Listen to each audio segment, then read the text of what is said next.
Hey friends, welcome back to nullmicgo. Today is February 14, 2026. Happy Valentine's Day to every single one of you. Wishing your day is filled with love, good vibes, and maybe a perfect dinner reservation with someone special. Fingers crossed for you all. Alright, let's dive into today's video. We've got packed AI news roundup for you. From DeepMind's push toward autonomous research to new alignment techniques you can actually run on a Colab GPU to legal and ethical battles over AI-generated code and model distillation, plus some wild real-world stories of AI misuse. Story 1. DeepMind's Aletheia, from math contests to real research. Our first big story comes from MarkTechPost AI News, published February 12, 2026, about a major news system from Google DeepMind called Aletheia. You might remember that DeepMind models hit gold medal level at the 2025 International Mathematical Olympiad, basically solving competition-style math problems better than most humans. But professional math research is a completely different beast. You have to dig through massive amounts of literature, form long-range plans, and construct multi-step proofs that can span dozens of pages. Aletheia is DeepMind's attempt to bridge that gap. According to MarkTechPost, Aletheia is a specialized AI agent that iteratively generates, checks, and revises its reasoning in natural language. Instead of just popping out a final answer, it behaves more like a junior researcher. Propose an idea, verify it, notice inconsistencies, go back, refine, and repeat, all while navigating existing research papers. The long-term vision hinted at in the MarkTechPost article is pretty bold, moving from AI that can win math competitions to AI that can contribute to fully autonomous professional research discoveries. It's part of a broader trend we'll see across today's stories. AI isn't just answering questions anymore. It's starting to orchestrate complex workflows that look a lot like real knowledge work. Story 2. Learning to reason in 13 parameters. Tiny models, big brains. Next up, from Hacker News' AI Topics section, we have a paper titled Learning to Reason in 13 Parameters, with the arXiv link as the main source. This was highlighted on Hacker News on February 13, 2026. The title says it all. Instead of a giant billion-parameter model, this research explores how far you can push actual reasoning with an extremely tiny model, just 13 parameters. Now, we don't have the full breakdown here, but the general theme based on the arXiv listing is about minimalistic architectures that are explicitly optimized for reasoning rather than raw memorization. Think of it as the opposite of scaling. Instead of make it bigger, the question is, what's the smallest possible system that can still learn to reason at all? This connects nicely with Aletheia. While DeepMind is stacking complex agentic behavior on top of large models, this research is probing the lower bounds of reasoning. Together, they frame two ends of the spectrum, from ultra-minimal reasoning systems to massive autonomous research agents. Story 3. OpenAI versus DeepSeek. Accusations of illegal model distillation. Now to something much more contentious. Unwire.hk, a Hong Kong tech news outlet, reported on February 13, 2026, that OpenAI has submitted a memo to the U.S. House Select Committee on the Strategic Competition between the United States and the Chinese Communist Party, dated February 12, 2026. According to Unwire.hk, OpenAI accuses the Chinese company DeepSeek of improperly distilling OpenAI models, essentially claiming they violated terms or laws by extracting capabilities from US-developed AI systems. The article frames OpenAI as criticizing DeepSeek for, in OpenAI's view, relying too heavily on copying or distilling US AI achievements instead of developing them independently. This is part of a much bigger geopolitical and economic story. Who owns AI capabilities and what counts as legitimate reverse engineering versus theft. We've already seen legal debates around training data, but this is about model-to-model copying. If these accusations gain traction, we could see more export controls, more licensing restrictions, and maybe a chilling effect on cross-border AI collaboration. Remember this when we get to the story about AI-generated code and copyright. Today's news is full of who owns what questions around AI. Story 4. Semantic Interaction Description. Accessibility Standard for AI Agents. Switching gears to something more constructive. Accessibility. From Hacker News AI Topics, posted February 13th, 2026, we have a project called Semantic Interaction Description, or SID, which you can find at sid-standard.github.io. SID is proposed as an accessibility standard for AI agents.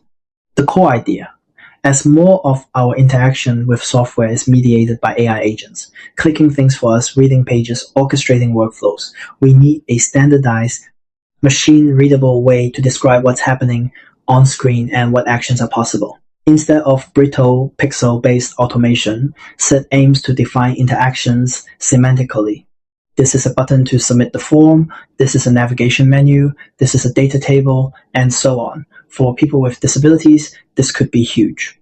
Screen readers, voice agents, and AI assistants could all use the same standard to navigate interfaces reliably. And if you think back to Aletheia and to the orchestration frameworks we'll talk about later, you can see the pattern. We're building not just smarter models, but the infrastructure and standards they need to operate safely, consistently, and accessibly in the real world. Story 5. Aligning LLMs with DPO, QLoRA, and UltraFeedback on a single Colab GPU. Next, we're back to MarkTechPost AI News with a tutorial article published February 12, 2026 about aligning large language models with human preferences using direct preference optimization, DPO, QLoRA, and the UltraFeedback dataset. This one is very practical. The MarkTechPost tutorial walks through an end-to-end pipeline where you 1. Take a base language model. 2. Use TRL's DPO trainer to apply direct preference optimization, a method that directly optimizes the model based on which outputs humans prefer, without needing a separate reward model. 3. Combine this with QLoRA and PEF, techniques that compress and fine-tune models efficiently, so the entire preference alignment process can run on a single Google Colab GPU. 4. Train on the UltraFeedback binarized dataset, where each prompt has multiple responses and human labels, indicating which ones are better. Why does this matter? Until recently, aligning models with human preferences was something only big labs could afford. You needed tons of compute and complex reinforcement learning setups. This tutorial, as reported by MarkTechPost, shows that with DPO plus QLoRA, a solo developer or small team can do serious alignment work on commodity hardware. So we've got DeepMind's Aletheia at the frontier of research autonomy, and at the same time, tools like this are democratizing alignment, letting almost anyone steer model behavior closer to human values and preferences. Story 6. You can't claim copyright on AI-generated code in some jurisdictions. Let's talk law again. From Hacker News AI Topics, posted February 13th, 2026. There's a link to a post by Jamie on Zomglaw. What the fuck? That highlights a crucial legal point. If you use AI-generated code, you currently cannot claim copyright on it in certain jurisdictions, including, notably, under current US Copyright Office guidance. The link post, as summarized on Hacker News, points out that because AI outputs are not considered the product of human authorship, they may not be copyrightable. That means if a substantial portion of your codebase is generated directly by AI, you might not have the legal protections you think you do. This has massive implications for companies. If your product relies heavily on AI-generated code, competitors could, in theory, reuse that code without infringing copyright, depending on the jurisdiction and specific circumstances. And for open source, license compatibility gets messy if you don't actually own the generated code. For individuals, your proprietary scripts might not be so proprietary. Combine this with the OpenAI versus DeepSeek story, and you see a landscape where IP law is scrambling to catch up with AI, from model distillation and cross-country disputes to the code you push to production tomorrow. If you're a developer using AI copilots heavily, this is a story you absolutely should follow up on via the original post and your local legal guidance. Story 7. Bifrost, a superfast enterprise AI gateway. Next up, infrastructure. From Hacker News AI Topics again, on February 13th, 2026, we have a show HN project called Bifrost, described as the fastest enterprise AI gateway. The source here is the GitHub repo at github.com/maximhq/Bifrost. Bifrost is essentially a high-performance gateway that sits between your enterprise applications and various AI models. Think of it as an API router and performance layer for AI. It can manage multiple model providers, handle authentication, load balancing, routing, and maybe caching or observability, all with a focus on speed and reliability. Why is this important? As companies move from we call one LLM API sometimes to we orchestrate dozens of agents, tools, and models across teams, having an internal AI gateway becomes critical. You want centralized control over costs, latency, security, and which models are used where. Bifrost is part of a wave of tools trying to become the API gateway for AI, and it ties into our next story about AI orchestration frameworks reinventing old ideas. Story 8. Are AI orchestration frameworks just reinventing Linda 1985? Also from Hacker News AI Topics, posted February 13th, 2026. There's a thoughtful blog post at otavio.cat titled, Our AI Orchestration Frameworks Are Reinventing Linda 1985. The author argues that many modern AI orchestration frameworks, the systems that coordinate multiple agents, tools, and workflows, are essentially rediscovering concepts from Linda, a coordination language introduced in 1985. Linda provided a shared tuple space where processes could read and write structured data, enabling decoupled, concurrent coordination. The blog post suggests that when we build modern agent frameworks with shared memories, taskboards, or blackboards, we're basically recreating Linda-style coordination, just with LLMs plugged in. This is a useful reminder. A lot of what feels new in AI infrastructure has deep roots in distributed systems research, and it connects perfectly with Bifrost and the SID standard. Bifrost, High Performance Access to Models, SID. Standardized semantic descriptions so agents can interact with UIs. Linda-style orchestration, a conceptual framework for how agents coordinate. Put together, you're seeing the stack of AI as a real software layer come into focus. Story 9. AgenQA, natural language to end-to-end web app tests. Staying with practical tools, another show HN story from Hacker News AI Topics on February 13th, 2026, AgenQA, which you can find at AgenQA.com. The creator explains that as a product manager, they were frustrated watching teams burn hours on repetitive manual testing instead of actually shipping features.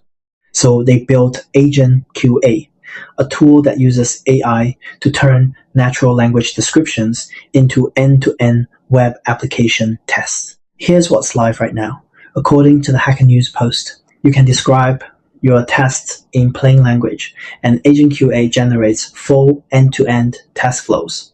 It emphasizes usability-focused reporting, so results are easier to interpret for non-engineers. There's a desktop app with Cloud Sync plus a CLI for integration into CI/CD pipelines, and there's a free plan to get started.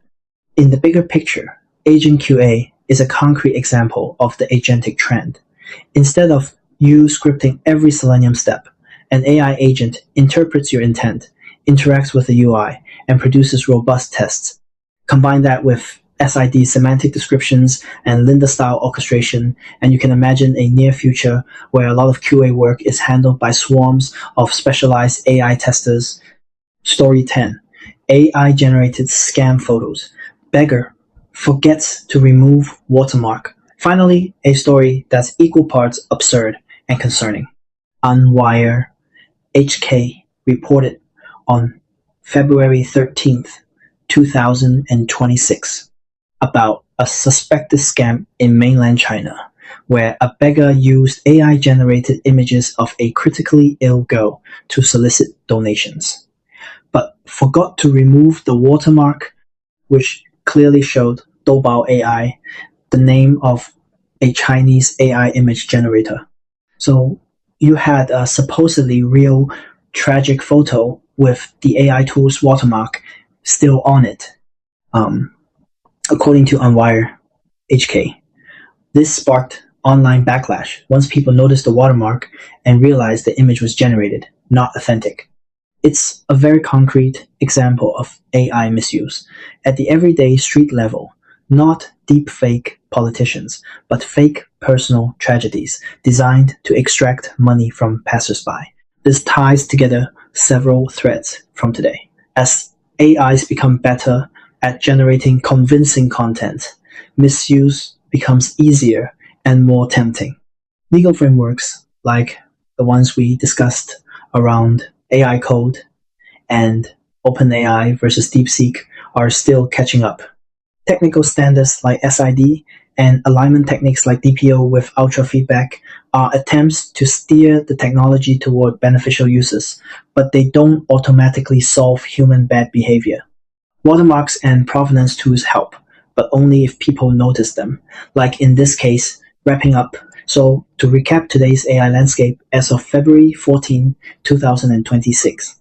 At the frontier, Google DeepMind's Aletheia, reported by MarkTechPost, is pushing AI from math contests into genuine research with iterative natural language reasoning over the literature. On the opposite end, the Learning to Reason in 13 Parameters paper on arXiv, highlighted via Hacker News, asks how small a reasoning system can be. Alignment is becoming democratized, with MarkTechPost covering how to use DPO, QLoRA, and UltraFeedback to align models on a single Colab GPU. The infrastructure stack is maturing. Bifrost on GitHub as a high-speed enterprise AI gateway, Seed as an accessibility standard for agents, and the Reinventing Linda blog reminding us that orchestration has deep historical roots. Real products like AgenQA are turning natural language into end-to-end tests, showing what agentic AI can do for everyday dev workflows.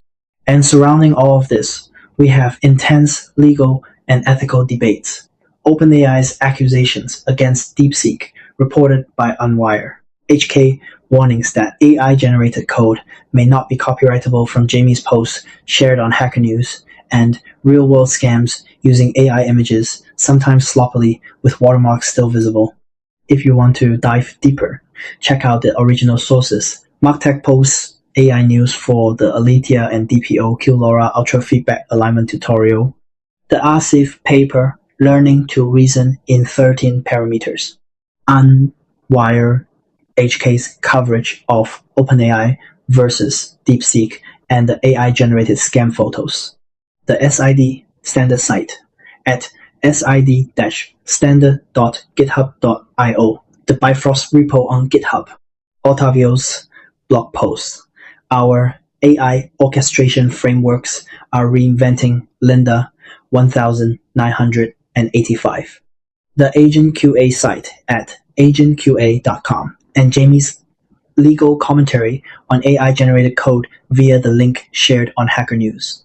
Let me know in the comments which of these stories you want a deeper dive on Aletheia's research pipeline, the DPO alignment workflow, or the legal side of AI-generated code and model distillation. If you found this roundup useful, Don't forget to subscribe for more AI news breakdowns, and I'll see you in the next one.